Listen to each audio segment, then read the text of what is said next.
Alhamdulillah wassalatu wassalam ala rasulillah wa ala alihi wa ashabihi wa man walah wa asyhadu an la ilaha illallah wahdahu la syarikalah wa asyhadu anna muhammadan abduhu wa rasuluh sallallahu alaihi wa ala alihi wasallam. Ikhwani fiddin rahimani wa rahimakumullah, insyaallah kita akan melanjutkan kajian kita di dalam kitab Tauhid yang insyaallah kita akan melanjutkan di bab yang ke-61 ya. Masya Allah, ini bab terakhir, tinggal beberapa bab lagi kita akan menyelesaikan kitab ini. Kita langsung masuk ke pembahasan bab 61. Babun Maja'a fi kasratil halif. Bab tentang larangan, ya, diharamkannya fi kasratil halif, banyak bersumpah, ya, banyak bersumpah. Jadi hukum terhadap orang-orang yang terlalu sering bersumpah, sedikit-sedikit mengucapkan demi Allah, ya. Kalau dalam bahasa Arab itu ada 3 istilah, bisa mengatakan wallahi atau tallahi atau billahi, ya. Kenapa kok bab ini dimasukkan penulis kitab di dalam apa, di dalam kitab Tauhid? Apa keterkaitan dengan kitab Tauhid? Karena seorang yang banyak bersumpah dengan menyebutkan nama Allah, membawa nama Allah, ini menunjukkan bahwa di dalam hati orang tersebut itu tidak ada pengagungan terhadap Allah Subhanahu wa taala. Ya. Kalau dia mengagungkan Allah, enggak semua perkara akan apa? Dia iringi dengan nama Allah. Ya. Sedangkan mengagungkan Allah Subhanahu wa taala merupakan apa? Merupakan sempurnanya tauhid. Ya, sempurnanya tauhid. Nah, apakah kemudian orang yang banyak bersumpah itu berarti mereka kufur kepada Allah? Jawabannya tidak. Selama sumpahnya atas nama Allah, gitu ya, maka ini adalah bertentangan dengan kesempurnaan tauhid. Ya. Ini bertentangan dengan kesempurnaan tauhid. Jadi bab ini adalah apa? Menjelaskan tentang apa? Kebalikan, ya, terhadap kesempurnaan tauhid. Gitu ya. Jadi intinya bahwa seorang yang mentauhidkan Allah Subhanahu wa taala, dia akan mengagungkan Allah. Tidak sembarang menyebutkan demi Allah. Hanya sekedar mempertahankan, ya, sejumlah rupiah misalkan demi Allah. Kadang orang tega 1.000 rupiah demi Allah, gitu ya. Nah, itu maksud apa namanya, penulis kitab menyebutkan bab ini. Ini kesesuaian bab ini dengan kitab Tauhid. Kemudian penulis kitab di sini mendatangkan beberapa dalil. Ya, yang pertama adalah beliau mendatangkan di dalam Al-Qur'an surat Al-Maidah ayat 89. Ya, Allah berfirman, "Wahfadhu aimanakum." Dan jagalah oleh kalian aimanakum, sumpah-sumpah kalian. Jadi ayat ini jelas sekali menerangkan kepada kita agar apa? Agar kita ini menjaga sumpah-sumpah kita. Apa maksud menjaga sumpah itu? Asy-Syaikh Muhammad bin Utsaimin rahimahullah belum menyebutkan di sini ada 3 makna. Jadi menjaga sumpah itu ada 3. Yang pertama adalah apa? Hifdzuha ibtidaan. Kita menjaga dari awal kalinya. Itu apa? Tidak banyak bersumpah. Gitu ya. Jangan gampang-gampang sedikit-sedikit menyebutkan demi Allah. Billahi tallahi. Itu bukan adab seorang ahlu tauhid. Ya. Hanya urusan makan belum? Sudah, makan dulu demi Allah, sudah tuh. Urusan makan aja demi Allah. Sekarang saya bertanya, kenapa kok orang sering mengucapkan sumpah atas nama Allah? 1, karena mereka tidak dipercaya ucapannya, ya betul tidak? Ya, maka solusinya bagaimana?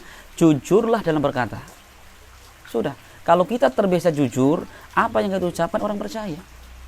Kita nggak kasih penguat pun orang sudah percaya. Nah ini sebenarnya adalah seringnya itu apa? Kekeliruan kita. Kita ngomong sering tidak jujur, ya, sering berdusta. Akhirnya apa? Kita ngomong jujur, orang nggak percaya. Bagaimana agar orang percaya kepada kita? Akhirnya terpaksa kita membawa nama Allah.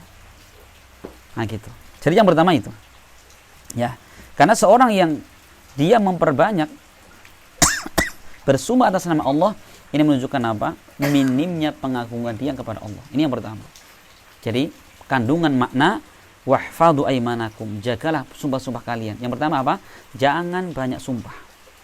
Yang kedua adalah apa? Hifdhuha wasatan, yaitu menjaga sumpah di pertengahannya. Yaitu apa? Jangan kamu batalkan sumpahmu. Jangan selisih sumpahmu itu. Gitu ya. Jadi kalau terlanjur bersumpah ya sudah. Dia tetapi sumpahnya itu. Jangan menyelisihinya. Yang ketiga adalah hifdhuha intihaan. Dia menjaga sumpah setelah melakukan sumpah. Yaitu apa? Kalau ternyata yang dia sumpahi adalah apa? Perkara yang maksiat. Dia tidak boleh melakukan sumpah itu. Tapi apa? Dia mengeluarkan kafarah. Mengeluarkan apa namanya? Denda. Denda ini disebutkan Allah di dalam surat At-Taubah. Ini, jadi orang bersumpah, demi Allah saya mau ini. Ternyata apa dia mikir, ini kurang maslahat, kurang baik, atau kemaksiatan. Bagaimana? Maka dia tidak boleh melakukan sumpahnya itu, tapi dia wajib untuk mengeluarkan kafarah. Ini 3. Ya, dari ucapan apa tadi? Wahfadhu aimanakum. Jagalah oleh kalian sumpah-sumpah kalian. Ini. Sekarang bagaimana kalau sumpah kepada selain Allah? Nah, kalau sumpah dengan nama selain Allah, kesyirikan. Karena Rasul mengatakan man halafa bi ghairillahi faqad asyraka. Barang siapa bersumpah atas nama selain Allah, maka dia telah berbuat syirik. Seperti orang mengatakan demi apa? Lata, demi Uzza, gitu ya. Ada lagi mengatakan demi, kalau bahasa kita kan demi ya. Saya bersumpah demi jabatanku. Ini hati-hati. Syirik bukan? Syirik. Syirik apa itu? Kata para ulama, setelah diteliti dalil-dalil yang ada, itu hukumnya adalah syirkul ashar. Ya, syirik ashar. Juga seorang bersumpah dengan selain Allah Subhanahu wa taala. Ya, makanya disebutkan para ulama, para sahabat sudah berlalu penjelasannya, la an ahlifa billahi kadiban khairun au ahabbu min ayyahlifa bi ghairillahi shadiqan. Saya bersumpah atas nama Allah dalam kedustaan, lebih saya cintai daripada bersumpah kepada selain Allah dalam perkara yang saya jujur padanya. Kenapa? Kalau bersumpah atas nama Allah dalam kedustaan, dosa besar. Tapi kalau bersumpah atas nama selain Allah, walaupun dalam kejujuran, kesyirikan. Gitu ya. Berarti mending yang mana? Enggak ada mending-mendingnya itu. Gitu ya. Itu adalah perbandingan antara jelek dengan yang jelek. Gitu. Ini penjelasan ayat yang pertama. Yaitu larangan kita itu apa? Untuk memperbanyak sumpah. Ya, melainkan kita itu diperintahkan Allah menjaga sumpah kita, yaitu tidak banyak bersumpah. Dalil yang kedua. Wa an Abi Hurairah radhiyallahu anhu qala. Dan dari Abu Hurairah, semoga Allah meridainya, beliau berkata, sami'tu Rasulullah sallallahu alaihi wasallam qala. Rasulullah bersabda, al-halifu munfaqatun lisil'ati mamhaqatun lil kasbi akhrajahu. Kata Nabi bahwa al-halif, banyak bersumpah itu, manfaqatun, melariskan barang dagangan. Ya apa tidak? Iya. Jualan sayur demi Allah. Ya, ini enak pol ini. Organik 150% misalkan. Demi Allah ya, orang akan apa? Tertarik. Memang melariskan dagangan. Ya, orang terkadang dengarkan sumpah, ini sumpah benar-benar ya. Dia tertarik, akhirnya beli. Rasul mengatakan, betul, banyak bersumpah itu melariskan dagangan. Tetapi apa? Tidak titik. Rasul mengatakan mamhaqatun lil kasbi, tetapi menghilangkan keberkahan pada usaha. Dalam hadis lain disebutkan mamhaqatun lil barakah, menghilangkan keberkahan. Mirip seperti riba. Ya, riba itu yamhaqullahu riba.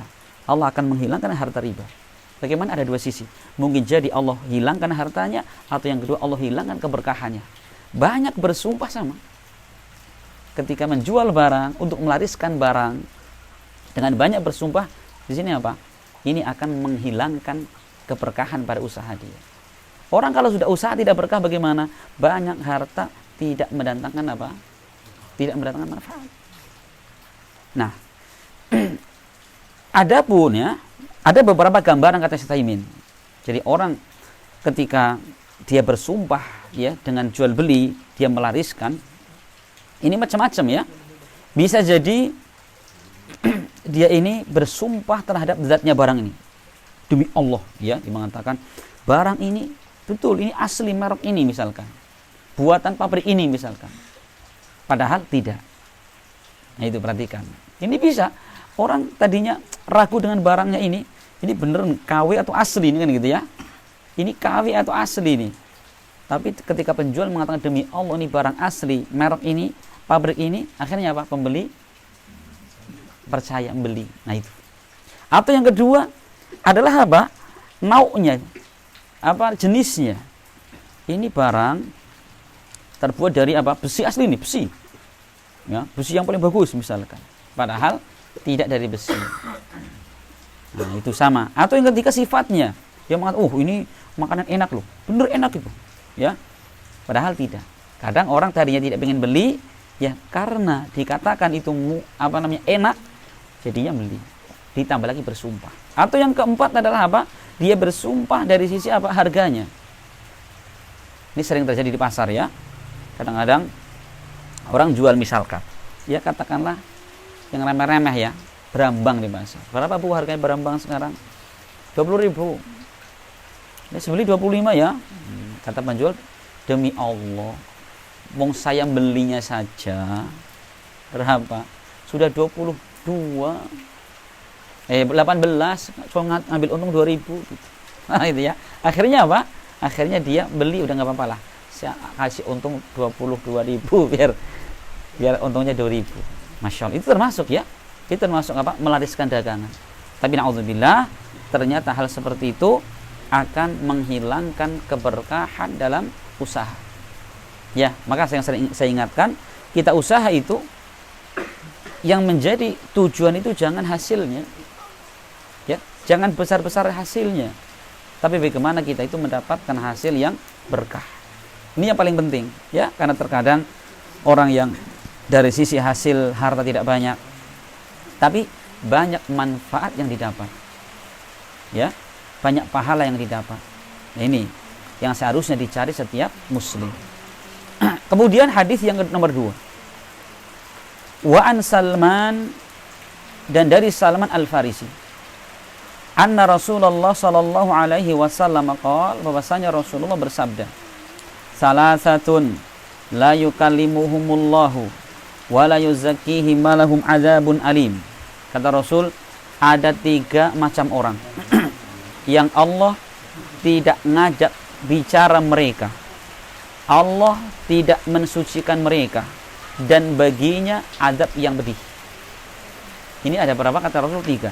Tapi kata para ulama bahwa penyebutan jumlah itu bukan pembatasan. Bukan cuma 3. Orang-orang yang Allah tidak ajak bicara mereka, tidak dibersihkan dosanya, ya, tidak baginya atau beri, tidak. Ini bukan pembatasan. Tapi ini adalah apa? Hanya penyebutan di sini. Siapa mereka itu?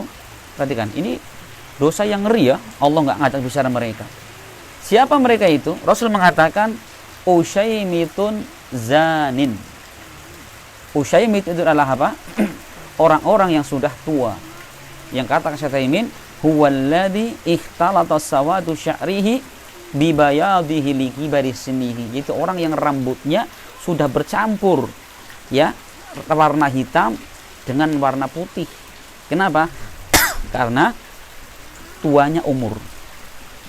Nih, jadi kalau ada orang tua ya, harusnya semakin taat kepada Allah, kok malah berzina? Ini bagaimana? Ini Allah benci sekali. Kenapa? Kalau kata Syekh rahimahullah, ini menunjukkan bahwa orang tersebut jelek dari niat, tujuan, dan lemahnya iman. Ya, orang semakin tua bukan semakin sadar, semakin banyak istighfar, kok malah berzina. Apa ini? Ini menunjukkan jelek niatnya, jelek tujuannya, dan lemah imannya. Ya, kenapa? Karena orang ketika sudah umur tua, ya, itu hasrat kepada syahwat itu sudah berkurang. Yang secara logika harusnya orang seperti ini dia bisa lebih menjaga syahwatnya. Ya, maka kalau pemuda berzina, dosa besar. Ya, tapi apa? Masih ada sisi kewajaran. Dari sisi apa? Karena memang dawai, ya, keinginan bersyahwat itu, mengubah syahwat masih ada. Allah murka, tetapi Allah lebih murka ketika orang yang tidak punya, ya, harusnya tidak punya syahwat yang tinggi tetap berbuat dosa, zina. Allah lebih murka. Ini yang pertama. Yang kedua kata Nabi, wa'ailun mustakbir, orang miskin yang sombong.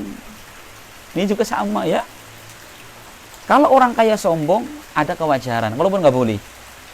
Ya, orang apa itu sombong itu? Sombong itu kata Rasul adalah batarul haqqi wa ghamtun nas. Sombong itu adalah menolak kebenaran dan meremehkan orang lain. Hadis diriwayatkan Imam Muslim. Ini orang miskin sombong. Ya, kalau orang kaya sombong ada kewajaran lah. Ya, dia punya pakaian yang mahal, punya harta banyak, kendaraan, punya rumah, punya dan lain sebagainya. Dia sombong ada kewajaran.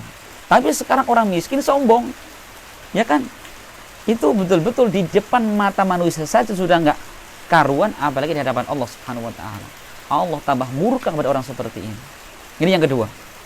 Yang ketiga kata Nabi, wa rajulun ja'alallaha bidha'atahu. Orang-orang yang menjadikan Allah sebagai barang dagangannya.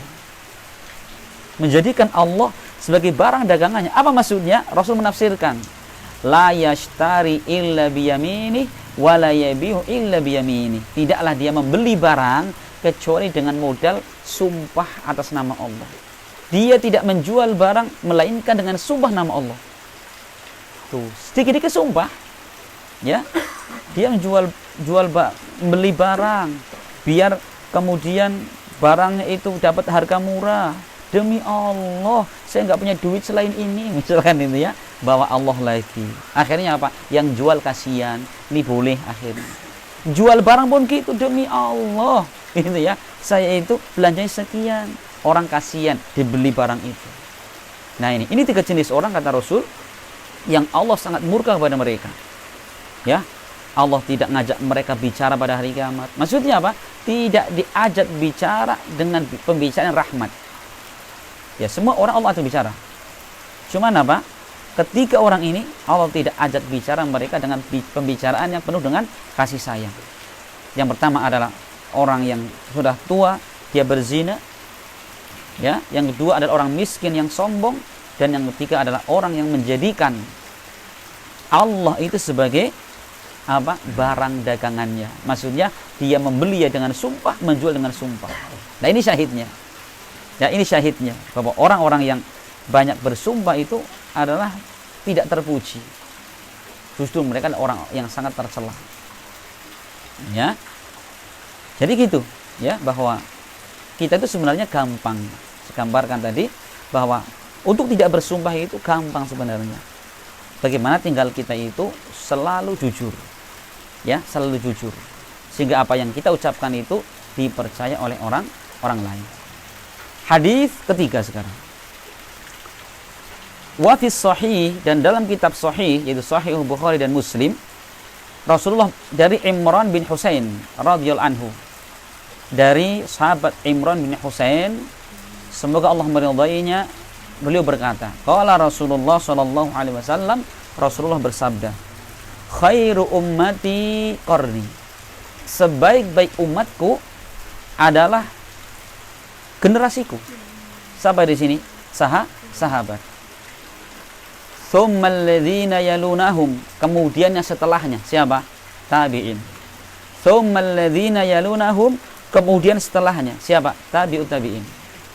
Kata Imran bin Husain, fala adri adzakara ba'dahu qarnihi marratain aw salatan.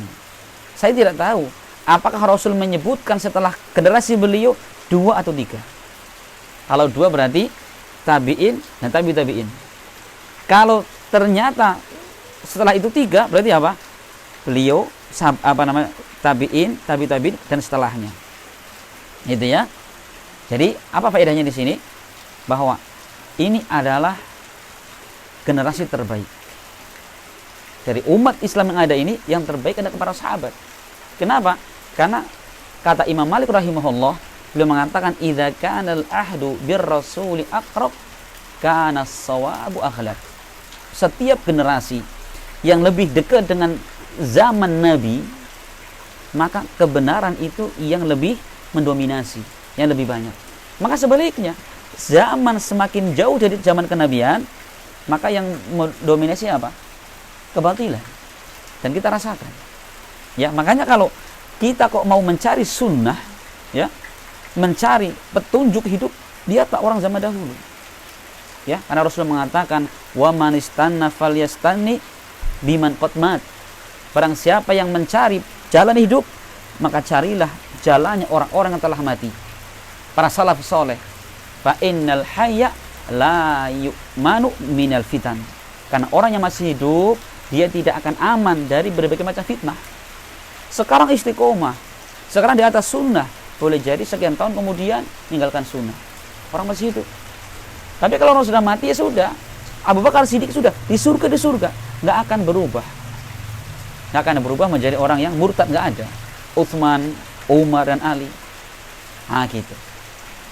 Kemudian kata Rasul, belum menjelaskan, "Tsumma inna ba'dakum qaumun." Kemudian setelah kalian akan muncul satu kaum, yashhaduna wala yustashhadun. Mereka bersaksi dalam keadaan mereka tidak diminta persaksiannya. Ini syahidnya di sini. Ya, mereka bersaksi padahal tidak diminta disaksikan. Paham ya? Mereka bersumpah padahal apa? Tidak diminta disumpah. Orang kalau yang bersumpah itu kan ibaratnya ya, itu kan jurus pamungkas. Jurus terakhir kan, ngomong ini enggak dipercaya baru saya sumpahan gitu. Lah ini kata Rasul, akan datang satu masa orang-orang yang apa? Mereka bersumpah, bersaksi ketika mereka tidak diminta. Wa yakhununa wa la yu'tamanun. Mereka berkhianat padahal mereka tidak dikasih amanat. Terjadi apa tidak? Orang sekarang itu, para pengkhianat itu, mereka tidak dikasih amanat, minta dikasih amanat. Terjadi apa tidak? Terjadi kan? Rasul, Masya Allah itu. Orang lomba-lomba, saya pilih saya. Ya, nggak ada yang mau milih dia, nggak ada yang ngangkat dia. Dia minta diangkat, begitu mengangkat dirinya, khianat lagi sama rakyat. Ini terjadi di zaman ini. Wa yakhununa wa la yu'tamanun. Mereka berkhianat padahal mereka tidak diberi amanat. Yang berikutnya kata Nabi, wa yandiruna wa la yufun. Mereka bernazar dan mereka tidak menunaikan nazarnya. Nazar juga termasuk di sini adalah sumpah. Ya, nazar itu sumpah. Nah, mereka sahihnya di sini. Mereka bernazar, mereka bersumpah tapi tidak menunaikan sumpahnya itu. Wa yadharu fihi musiman, dan nampak di tengah-tengah mereka membanggakan dengan kegemukan badan. Jadi ini termasuk tercela ya. Orang membanggakan bentuk tubuh. Orang kalau gemuk itu bangga. Ya, selain gemuk apa mungkin badannya yang bulat-bulat itu ya. Itu kalau sudah muncul zaman seperti itu celaan ya. Kenapa kan Bapak sekalian? Karena yang namanya bentuk tubuh itu tidak ada sama sekali nilainya di hadapan Allah Subhanahu wa taala. Rasul pernah bersabda, "Innallaha la yanzuru." Bagaimana paras wajah kalian, bagaimana fisik kalian, tapi yang Allah lihat adalah bagaimana hati dan amal kalian. Maka ketika ada zaman yang mereka saling membanggakan, ini loh perutnya modelnya angka 8 atau apa, bangga. Nah, ini perhatikan. Ini berarti apa? Masa-masa yang mendapat celaan. Jadi gitu ya. Antum perhatikan. Jadi hadis ini Masya Allah, Rasul sedang membandingkan bahwa generasi yang terbaik itu generasi siapa? Generasi para sahabat. Ya. Dan karena memang teman-teman sekalian bahwa generasi para salafus saleh itu adalah generasi terbaik. Ya. Dan seorang yang kemudian mengikuti manhajnya mereka adalah manhaj yang kebenaran. Bahkan apa? Syekhul Islam Ibnu Taimiyah belum pernah mengatakan.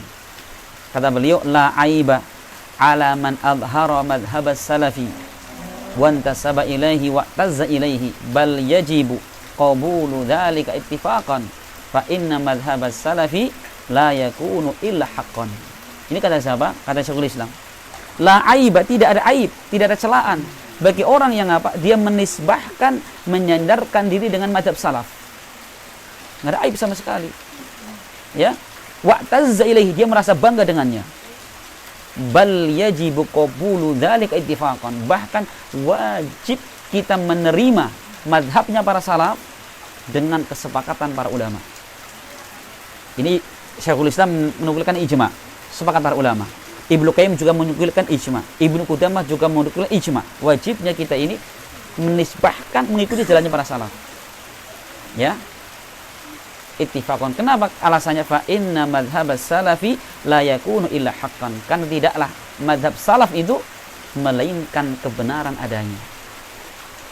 Salaf itu siapa salaf tadi? Sahabat, tabi'in, tabi'in kan? Ini salaf ya. Jadi kalau kita mengatakan salaf menisbah kepada salaf, ini madhab kita itu Al-Quran, Sunnah dan pemahaman tabi'in, tabi'in dan ulama setelahnya. Gitu ya.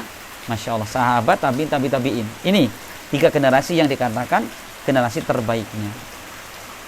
Gitu ya. Jadi ini sekaligus menjelaskan kepada kita tentang bagaimana kita bermanhaj di dalam beragama.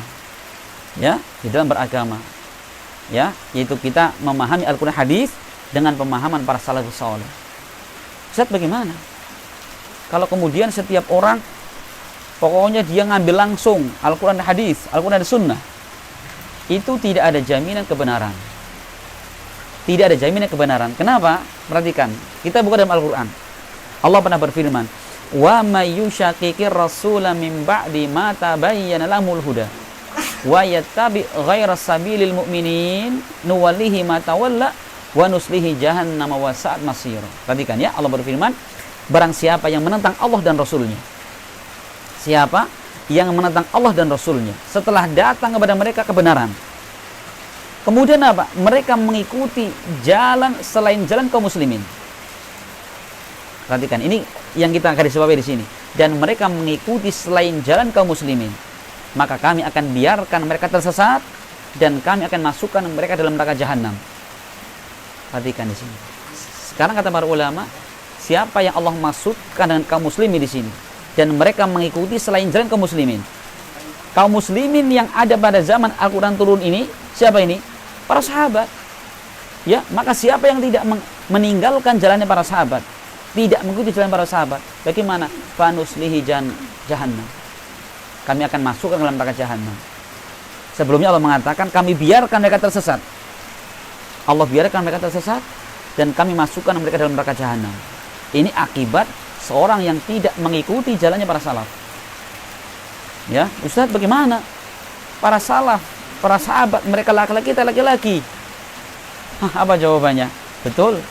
Mereka laki, kita laki-laki. Cuman kalau lelakinya para sahabat itu, mereka mendapatkan apa? Mendapatkan kabar gembira dari Nabi. Contohnya hadis ini. Dikatakan generasi terbaik yang pertama. Yang kedua, Allah sendiri memerintahkan kita untuk mengikuti mereka. Ya, Rasul pun demikian. Rasul dalam hadisnya pernah mengatakan, "Alaikum bisunnati wa sunnatil khulafa'ir rasyidin al-mahdiyyin min ba'di. 'Addu 'alaiha bin nawajid." Kata Nabi, ya, wajib atas kalian berpegang teguh dengan sunnahku dan juga sunnahnya para khulafa'ur rasyidin yang mereka mendapatkan petunjuk sepeninggalku. Perhatikan. Dan Rasul kemudian menggambarkan, "Addu 'alaiha bin nawajid." Gigitlah sunnah itu dengan gigi geraham kalian. Supaya Rasul gambarkan ini. Kalau kita memegang sunnah Rasul dan para sahabat itu dengan apa? Gigi geraham yang kuat. Nah, bukan gigi seri. Kalau gigi depan, wah bisa rompol kita.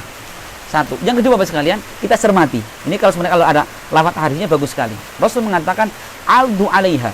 Gigitlah atas sunnah itu. Alaiha, kalau kita belajar bahasa Arab, Domir ha ini domir apa ini? Domir mufrad. Domir kata ganti tunggal, ya kan? Tunggal kan? Huwa, huma, hum. Hiya, huma, hunna. Nah, sekarang pakainya apa? Ha, domir ha. Padahal apa? Yang Rasul sebutkan dua ini. Sunnahku dan sunnah para khulafaur rasyidin. Ada dua. Tapi giliran memerintahkan berpegang teguh, aldu alaiha. Rasul tidak mengatakan aldu alaihima. Ini menunjukkan bahwa sunnahnya Rasul dan sunnahnya para sahabat itu satu kesatuan yang tidak bisa dipisahkan. Ini di antara pendalilannya seperti itu. Kita tahu kalau kita belajar bahasa Arab. Nah, ini contohnya ya, Masya Allah. Nah, jadi syahidnya dari hadis ini, teman-teman sekalian, adalah ucapan Nabi, yaitu mereka bersaksi ketika mereka tidak diminta saksi, dan mereka bernazar. Ini lagi-lagi menjelaskan tentang apa? Tentang umat yang tidak baik, ya, yang berkebalikan dengan umat yang terbaik. Sifat mereka adalah tadi, ya, mereka tidak diminta bersaksi, tidak dikasih amanat, berkhianat. Mereka bernazar, tidak menunaikannya. Wayat harufihimus saman, dan mereka bangga menampakkan dengan apa? Tubuh yang gemuk. Yang namanya gemuk itu nggak ada masalah, ya. Gemuk itu anugerah dari Allah Subhanahu wa taala. Dengannya tidak dipuji, dengannya tidak dicaci. Tetapi kalau kemudian orang menampakkan badan yang gemuk, ya, badan yang atletis, badan yang dibikin-bikin itu, ya, Masya Allah lah ini. Kemudian dibanggakan, ini masuk dalam perkara ini. Dan ternyata apa yang Rasul sebutkan di sini terjadi di zaman kita. Ini juga menunjukkan bahwa Rasul betul-betul seorang nabi, ya, mengkabarkan sesuatu yang belum terjadi. Ternyata ini terjadi di zaman kita. Makanya kita dengan seperti itu, ya, jangan fokus kita adalah memperbaiki body kita, memperbaiki fisik kita, nggak perlu. Ya, menjaga kesehatan boleh, tapi kalau kemudian kita membanggakan bentuk fisik kita, yang nggak perlu. Ya, sebagaimana sudah kita nukilkan, Rasul mengatakan, innallaha la yanzuru ila suwarikum. Allah tidak melihat bagaimana bentuk fisik kalian, tidak pula bagaimana wajah-wajah kalian, tapi yang Allah lihat adalah bagaimana hati dan perbuatan kita. Iya. Kemudian hadis yang terakhir, terus kita mengatakan wa fihi an ibni Mas'udin, dan dalam kitab Sahih, ya, dari sahabat Abdullah ibn Mas'ud, anan Nabiyya sallallahu alaihi wasallam qala, bahwasanya Nabi bersabda, khairun nasi qarni, thumma alladhina yalunahum, thumma alladhina yalunahum, thumma yaji'u qaumun tasbiqu syahadatu ahadihim yaminahu wa yaminuhu syahadatahu. Sebaik-baik manusia adalah generasiku, kemudian setelahnya, sama penjelasannya. Kemudian kata Rasul, thumma yaji'u qaumun, kemudian setelah itu datang suatu kaum, tasbiqu syahadatu ahadihim yaminahu, yang mendahului persaksian mereka itu sumpahnya. Ya. Ya, jadi mereka apa itu? Persaksian mereka ini mendahului sumpahnya, dan sumpah mereka juga apa? Mendahului persaksiannya. Intinya apa? Mereka itu selalu banyak bersumpah, banyak bersaksi. Ini pun sama, ya, celaan dari Rasul Shallallahu Alaihi Wasallam tentang orang-orang yang mereka apa? Banyak bersumpah.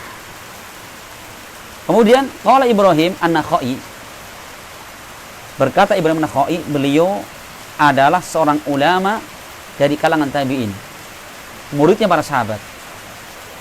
Beliau menggambarkan bagaimana keadaan orang tua di zaman tabi'in ketika melihat orang banyak bersumpah. Beliau mengatakan, kanu yatribunana ala syahadati wal ahdi wa nahnu sighar. Kata Ibrahim, dulu bapak-bapak kami atau para sahabat-sahabat Nabi dulu, mereka mukulin kami. Kenapa sebabnya? Ala syahadati wal ahdi, ketika kami bersaksi atau bersumpah. Wa nahnu sighar, dan saat itu kita masih kecil. Coba ini perhatikan. Ini bagaimana, ya, yang dilakukan para sahabat atau muridnya para sahabat ketika apa? Ketika melihat orang banyak bersumpah, dipukul itu caranya. Ya, ini sekali lagi menunjukkan bagaimana para ulama kita, muridnya Nabi itu, ya, mereka begitu tegasnya mengingkari, mendidik orang-orang yang mereka banyak bersumpah. Ini, dia bersumpah demi Allah, pukul itu. Ya, makanya kita demikian. Kita punya anak dididik, oh banyak bersumpah diingatkan, jangan. Ya, jujur dalam ucapan, nggak perlu sumpah, Allah apa orang-orang terima ucapan kita. Gitu ya, masya Allah. Ini bagaimana keadaan para tabiin. Ya, mereka muridnya para sahabat, mereka dipukuli orang-orang tua mereka disebabkan karena mereka apa? Banyak berjanji, banyak bersaksi dan bersumpah. Fihi masail. Dalam bab ini ada beberapa masalah. Yang pertama, al-wasiyatu bihifdzil aiman.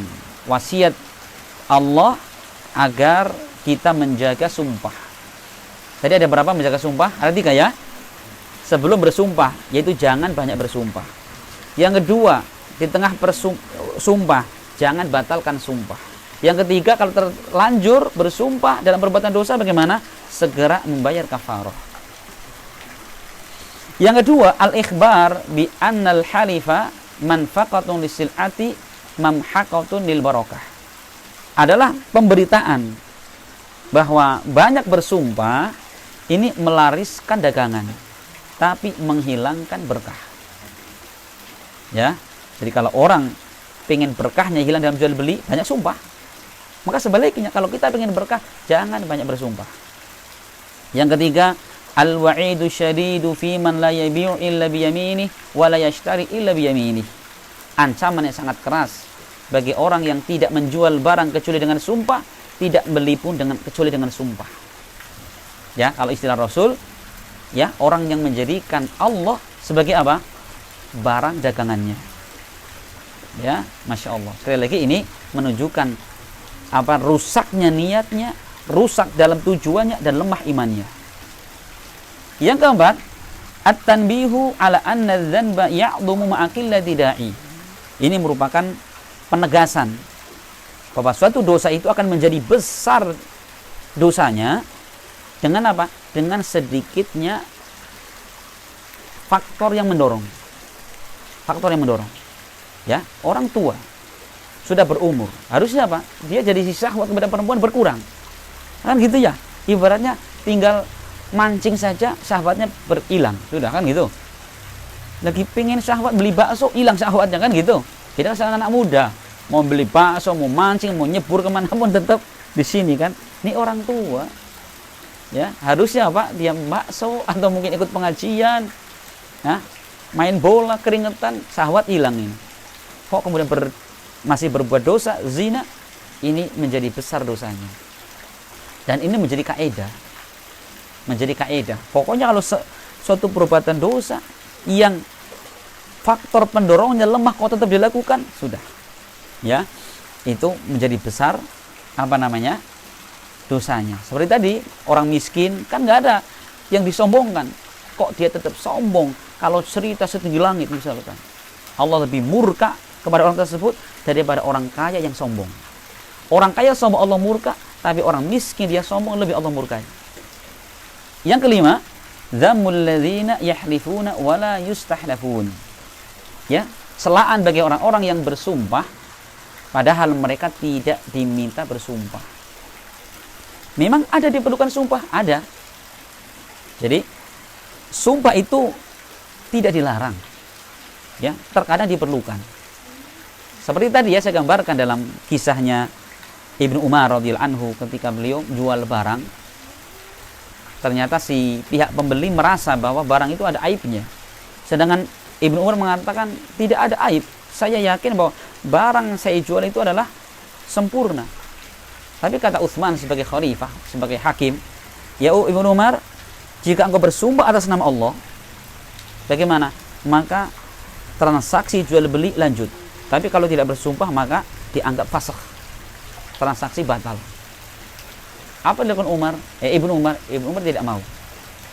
Lebih memilih barangnya kembali, uang dikembalikan. Daripada harus apa? Mempertahankan harta yang sedikit dengan menjual nama Allah Subhanahu wa taala. Ini perhatikan.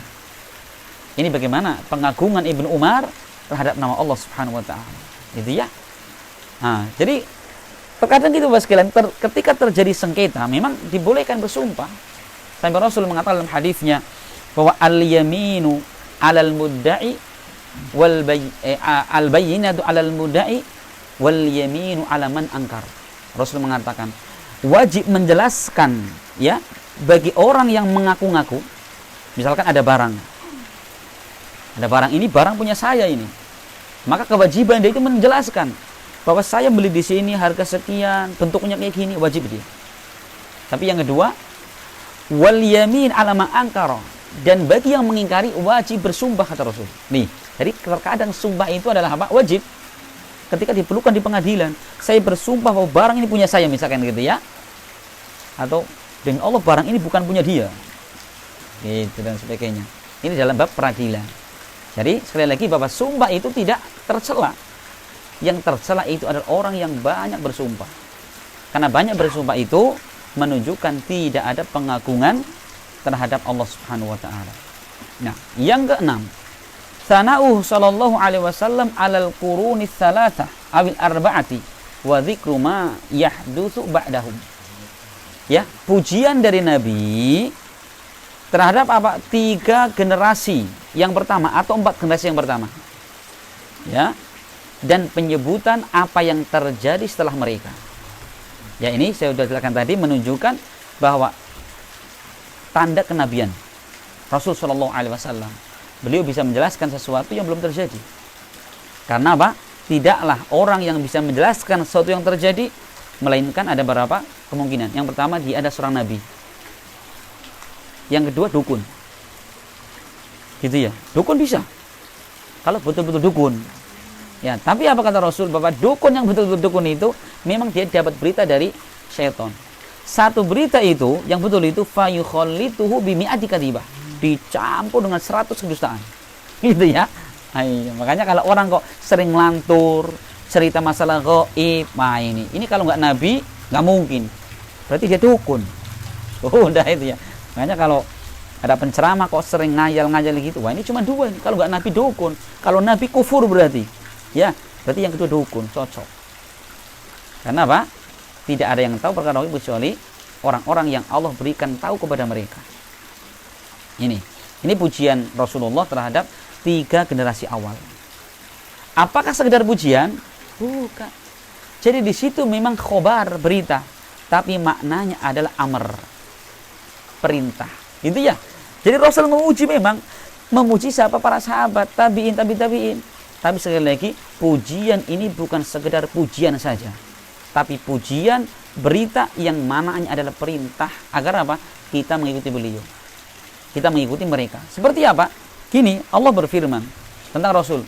Laqad kana lakum fi Rasulillahi uswatun hasanah. Sungguh, ya, bagi kalian pada diri Rasul itu ada suri teladan. Ini berita atau perintah? Berita kan? Berita. Allah mengatakan bagi kalian pada diri Rasulullah itu ada suri teladan. Apakah sekedar pemberitaan? Bukan. Maksudnya Rasul memberitakan, Allah memberitakan tujuannya agar kita ikuti beliau. Maka khobar bimakna amr namanya. Nah, ini nanti kalau kita belajar bahasa Arab usul fikih ada di situ. Ada berita maknanya perintah. Contohnya di sini. Rasulullah memuji para sahabat, tabi'in. Itu bukan sekedar pujian, tapi apa? Agar kita mengikut agama yang seperti mereka lakukan. Gitu ya. Makanya kalau kita mau cari keselamatan, ini caranya. Ikuti Al-Quran Sunnah dengan pemahaman para salaful ummah. Yang ketujuh, dzamul ladzina yashhaduna wa la yustashhadun. Celaan bagi orang-orang yang bersaksi ketika mereka tidak diminta bersaksi. Ya. Padahal saksi itu kan berat. Ya. Tapi mereka Pak menawarkan diri jadi saksi palsu. Adapun yang ke-8, kaunus salafi yadribuna as-sighara ala syahadati wal ahdi. Keadaan para salafus saleh, mereka memukul anak-anak kecil ketika mereka bersumpah atau bersaksi. Coba ya, Masya Allah ini. Ini kalau anak-anak kita udah biasa sekali. Demi Allah, gitu ya. Masya Allah ini. Padahal ini kalau di kalangan para salaf soleh, mereka sangat tegas. Anak-anak seperti itu, pukul. Sebagai apa? Pendidikan. Agar mereka itu tidak bergampangan bersumpah. agar mereka tertanam dalam hatinya pengagungan kepada Allah Subhanahu wa taala. Makanya pendidikan tauhid itu dari kecil. Ya. Pendidikan tauhid dari kecil. Coba kita melihat bagaimana Rasul dalam hadis Abdullah ibn Abbas diriwayatkan Imam Tirmidzi. Ibn Abbas pernah mengatakan, "Kuntu radifan Nabi sallallahu alaihi wasallam." Dulu aku pernah membonceng di belakang Nabi. Ya. Maka Rasul mengatakan, "Ya ghulam, inni u'allimuka kalimat." Wahai anak kecil, aku akan ajarkan kepada engkau beberapa kalimat. Saudara perhatikan. Ini anak kecil ya, Rasul mengajarkan Ibnu Abbas itu. Apa yang pertama? Ihfadillaha yahfadka, ihfadillaha tajidhu tujahaka. Idza sa'alta fas'alillah. Jagalah Allah, niscaya Allah menjagamu. Coba. Ini penanaman apa seperti ini? Jagalah Allah, niscaya Allah menjagamu. Jaga perintahnya, jauhi larangannya, niscaya Allah menjagamu. Tauhid. Ketaatan kepada Allah. Ya, yang kedua, jagalah Allah, niscaya engkau mendapati Allah di depan kamu. Coba. Kalau kamu minta kepada Allah, minta tolong kepada Allah Subhanahu wa taala, Rasul mengatakan, dan ketahuilah, ya, wa'lam annal ummata law ijtama'at ala ayyadurruka bi syai'in lam yadurruka illa bi syai'in qad katabahu Allahu 'alaik. Kata Rasul, ketahuilah, seandainya seluruh manusia mereka berkumpul, bersatu padu, berkoalisi untuk menyakiti kalian, memudaratkan kalian, lam yadurruka, mereka tidak akan bisa sedikit pun mencelakakan kalian kecuali dengan sesuatu yang Allah telah takdirkan untuk mereka. Coba. Ini menandakan apa ini? Tauhid. Dari kecil coba. Ya, makanya, dan sebenarnya kan kata Rasul, dan seandainya mereka bersatu padu untuk memberi manfaat kepada engkau, lan yanfa'uka, niscaya tidak bisa memberi manfaat kepada engkau kecuali dengan sesuatu yang Allah takdirkan untukmu. Coba.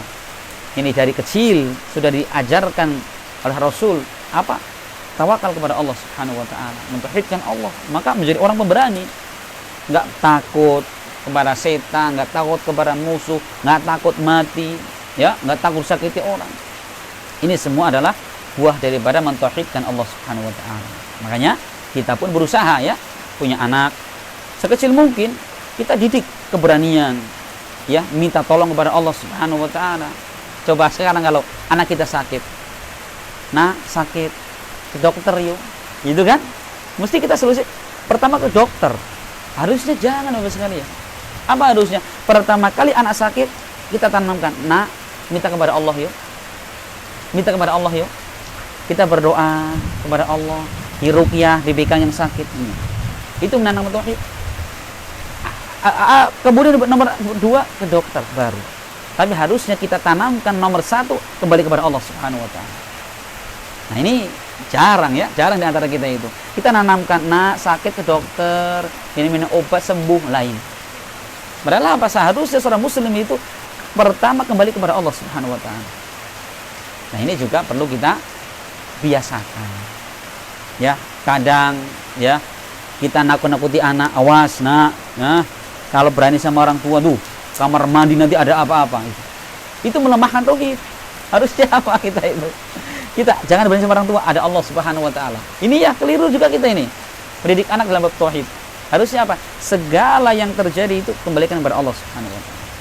Wallahu a'lam bishawab. Alhamdulillah, ya, selesai kita menjelaskan di dalam bab tentang hukum, ya, orang yang banyak bersumpah, ya, kepada Allah Subhanahu wa taala. Apa? Tidak diperbolehkan. Itu termasuk, ya, lawan daripada kesempurnaan tauhid. Dan ini menunjukkan lemahnya tauhidnya seorang kepada Allah Subhanahu wa taala. Semoga Allah Subhanahu wa taala, ya, memudahkan kita semua bisa mengamalkan apa yang kita pelajari. Amin ya rabbal alamin. Subhanakallahumma bihamdik asyhadu an la ilaha illa anta astaghfiruka wa atubu ilaik. Assalamualaikum warahmatullahi wabarakatuh.